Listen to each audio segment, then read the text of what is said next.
Good day, everybody. I'm Russ, and I'm the Executive Director of the National Center for the Biotechnology Workforce, located here at Forsyth Tech Community College in lovely Winston-Salem, North Carolina. And I'm delighted today because we have a special guest, Laura Brown, Coordinator of Work-Based Learning at Forsyth Tech, and also Trevor Tufano, who's our trusty tech who makes sure that these productions look excellent. Welcome both. Thank you. Thank you. Laura, can you tell us a little bit about yourself and talk about experiential learning and what types of experiential learning programs we have at the college? Absolutely. So I'm Laura Brown. I'm the coordinator for work-based learning here at Forsyth Technical Community College. I've been fortunate to be with the college for almost 2 years now, and I work under the Education to Business Division, which we also call ourselves the Office of Experiential Learning within the Education to Business Division.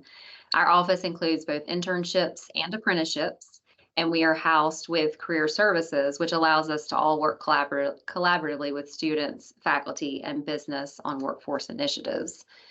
Experiential learning, in a nutshell, is the process of learning through experience. So students are best able to experience real-world work experience by working directly in industries they hope to build a career in. In fact, part of our college's strategic plan centers around post-graduation outcomes, promoting higher rates of employment and earnings for graduates, as well as making sure institutional practices and policies are aligned with labor market needs. And to this end, in our experiential office, we offer the Learn and Earn Apprenticeship Program, also called LEAP, and we offer work-based learning, which is also called WBL.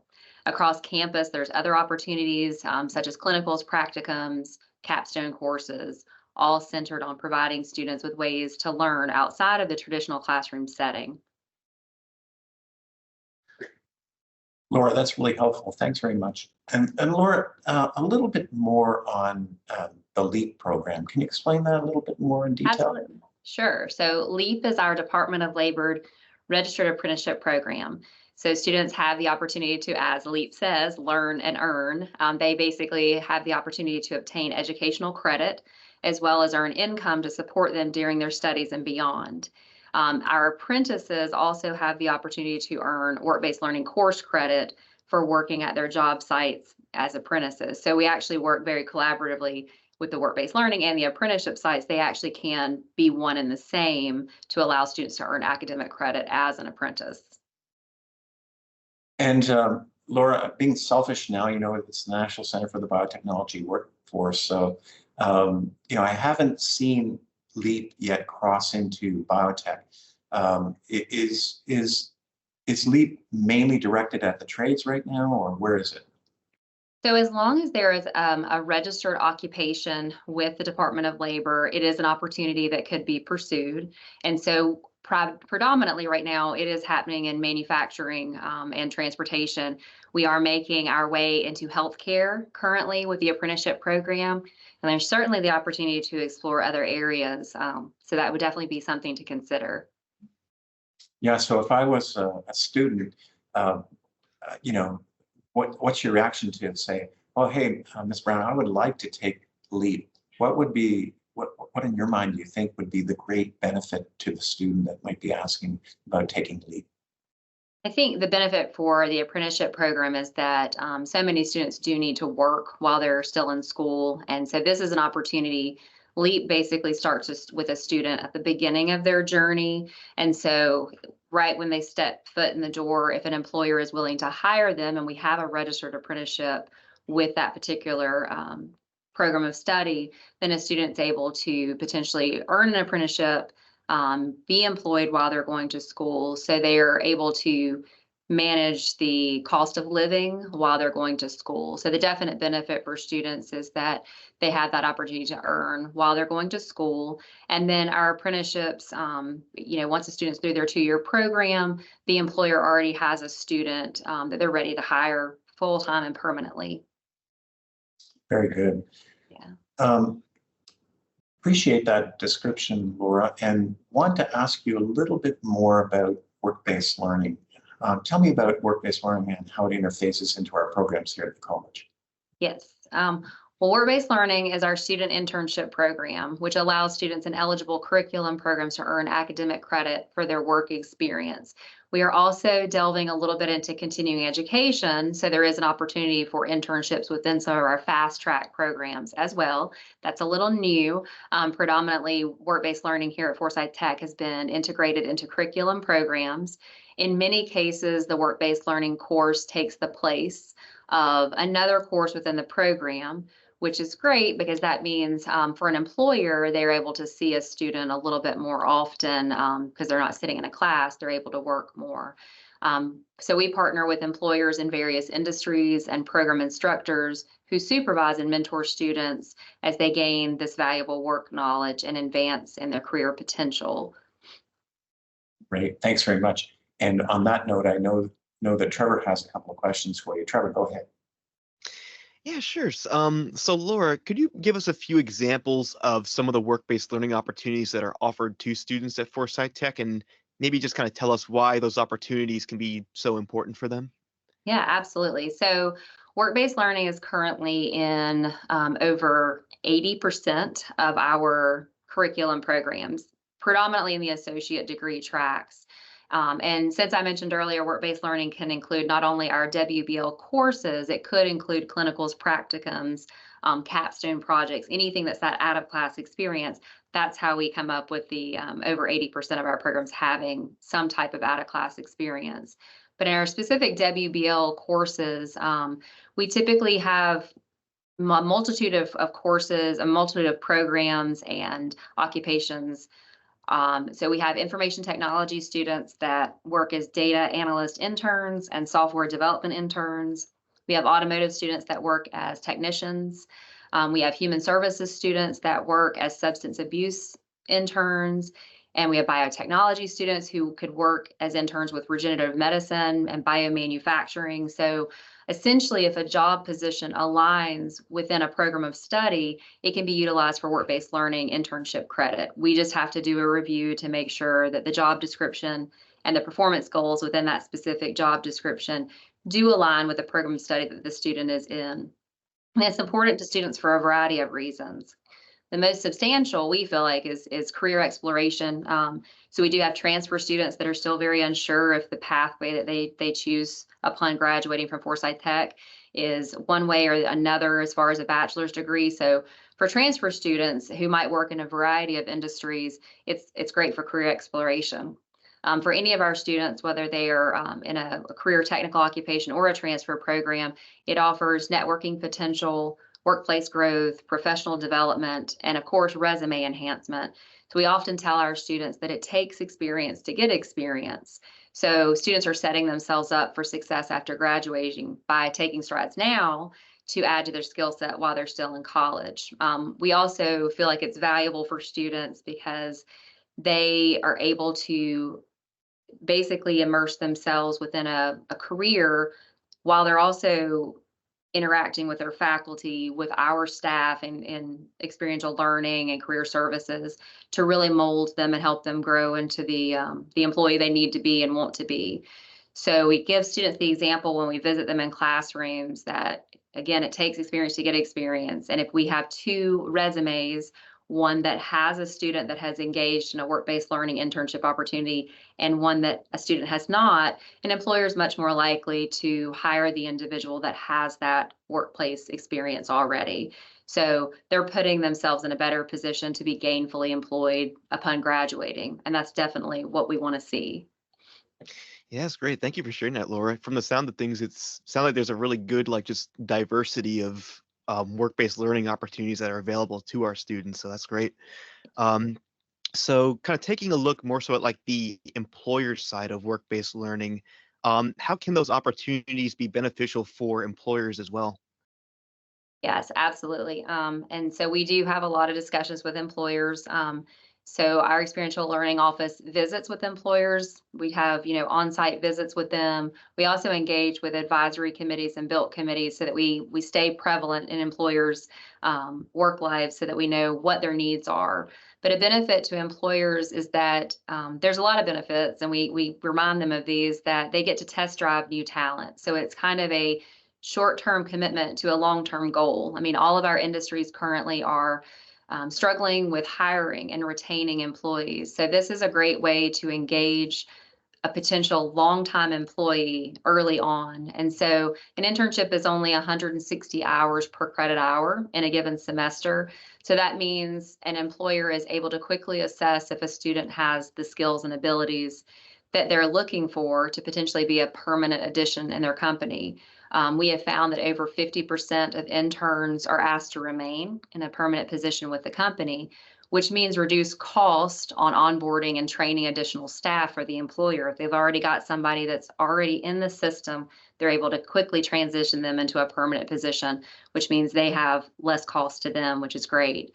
Also, the other benefit is employers get a fresh perspective on their industry from students, and they benefit from the productivity that students offer them. So for a lot of industry professionals, they've been in the industry for 20 years or more. And so we have students coming in that have, a very, very young and interesting perspective on things that gives employers kind of a newfound perspective on their own occupations and drives the productivity within their company. Also, the thing we like to tell employers is that with work-based learning, since it is a course and students are earning academic credit towards their program, it only serves as motivation to the student to do well in that position and to be an asset to the company. So having the work-based learning course itself offers an additional incentive for employers to see that the student is following through and being productive because they are earning academic credit. So that's another benefit. Yeah, that's great. Thank you, Laura. It sounds like both students and employers get quite a bit of benefits by getting to partake in like the work-based learning opportunities. So that's great. So what would you say is sort of the general process for a student to be able to take part in a work-based learning experience? Yes. So we have students come to us in kind of various ways. Sometimes they're referred to our office by one of our student success team because the advisor may know that they could do a work-based learning course in lieu of another class. So sometimes they're referred to us by faculty, by staff, and then sometimes we do classroom visits to engage students in these opportunities. As soon as they know they have interest, they could either reach out directly to us. Obviously, we will walk them through exactly what needs to happen, or we do have a work-based learning page on TechLink. So again, work-based learning is for current students, and all current students are integrated into TechLink, which is our Forsyth Tech integrated software for students. Everything with work-based learning is through an electronic platform called Simplicity Career Hub. So students have automatic single sign-on rights to that system. They can get into it through TechLink. Again, our work-based learning page gives them step-by-step instructions. We also have quick links on TechLink so that they can get right into Simplicity Career Hub. But once the student is in the portal, they basically are submitting something we call a WBL eligibility application. So our office does not place students in internships. We always like to kind of make that very well known to students. Just like any real job, the student does have to search, they have to apply, they have to engage themselves in the employer, and they have to be the selected candidate. So we do not place students. So they do an eligibility application. And essentially what that does is lets our office review their eligibility. So at a minimum, a student has to have a 2.0 cumulative GPA. They have to have completed at least 9 credits within the core classes of their program of study. And they have to be in a program that allows work-based learning. So, and then some programs have put on additional requirements. Some faculty would really like for their students to have specific courses or to have a higher GPA. So we review those program standards to determine if a student is eligible. If they are eligible, we reach out with next steps that include job search strategies. We connect them to a career counselor so that they can update their resume, so that they can get interview tips. If they're not eligible, we still continue to work with them because in a lot of ways, it's a good way for a student to learn what could make them eligible. Maybe it's getting that GPA back up, so we can obviously refer them to some resources to help in that regard. Or it could be something as simple as updating their major so that they go from the diploma to the associates that allows the work-based learning. And if nothing else, again, we're able to connect them with career services or other resources for the student to be beneficial in their future journeys and career exploration. So once they do their eligibility application and we've reviewed their status, if they do secure an internship, they do what's called a placement form. And that's basically an agreement that goes from the student to our office, from our office to the instructor, and from the instructor to the employer. That just lets all of the parties involved in the work-based learning process know that an internship has been verified. And then that allows our office to register the student for the work-based learning course in the appropriate semester. And then during the semester, I mean, the big thing is that the student is gaining work experience, but they do a couple of evaluations and they input their hours into the Simplicity Career Hub electronic portal. The employer approves those hours within the system and the employer submits a final evaluation.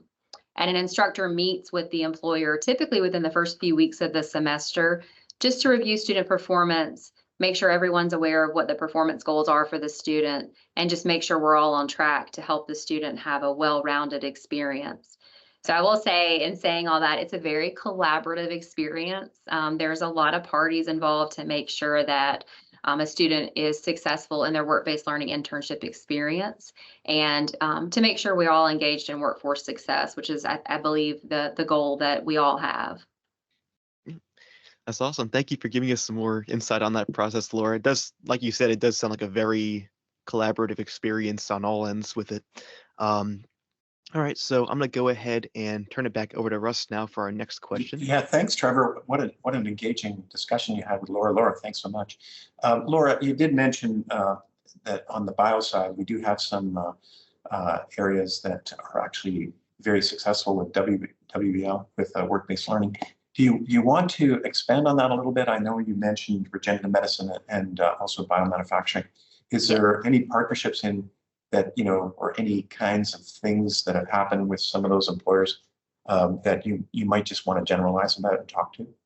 Yeah, absolutely. So we have several students in the biotechnology program that complete work-based learning internships throughout the year, thanks to the support of employer partners such as the Wake Forest Institute for Regenerative Medicine, WFIRM, the Joint School of Nanoscience and Nanoengineering. And we also have the National Center for Biotechnology Workforce. So Russ and Jason have actually helped us with some students and making sure that they have internship experience. We have Carinetics, Sloan Biologics, Quest Diagnostics, Pro Kidney, LLC, Science Skills Lab at Forsyth Tech is a place that students have interned at in the past, Santa Vita Medical, LLC, Bright Labs, and Precision Biospecimen Solutions. And those are just, a few that have allowed our students to intern at their sites in the last 5 years. That's great. Yeah, and we're always looking for more businesses. I mean, yeah. Shameless plug. So we always would like to have more businesses engaged. Yeah. Well, Laura, we love working with you, and your product is amazing. I've got to say that everything we do nationally, work-based learning resonates. Everybody that has had the opportunity to do some work-based learning, more than generally, as you said, more than 50% of the time, ends up with that company. And I don't know what the statistic is about people who have taken work-based learning and actually getting a job. Maybe you know that, but I'm sure it's very high. Definitely over 50%. Yeah, absolutely. In fact, I think, like I said, that is the greatest benefit of all of it, is that our long-term goals are for the students to be employed and to make sure we partner with our businesses in the area. So it's definitely a good pathway for all involved. Excellent. Laura, thanks so much for what you do for the college and for our students and faculty. This is so important. It's very much part of the success that we want of our students and of our programs. So I want to thank you on behalf of the National Center for Biotechnology Workforce and the college for coming on to SciTech today. And Trevor, as usual, I want to thank you for your expertise. Trevor, any last comments, remarks? I just want to say thank you very much for kind of telling us so much about work-based learning and kind of how it works and kind of the different experiences and all the benefits that can provide for our students and pretty much everyone involved. So it was really great getting to learn about that today. Thank you. And Laura, how about yourself? Any last comments? Yeah, absolutely. I appreciate you guys letting me talk about work-based learning. I'm always invested in speaking about it. It can be definitely a hidden gem, but we will continue working with everyone to make sure that we provide student success and workforce initiative outcomes. Well, I want to thank you all, and I wish you a great weekend. And this is very important. Thanks very much, Laura and Trevor. Appreciate it. Thank you. Thank you.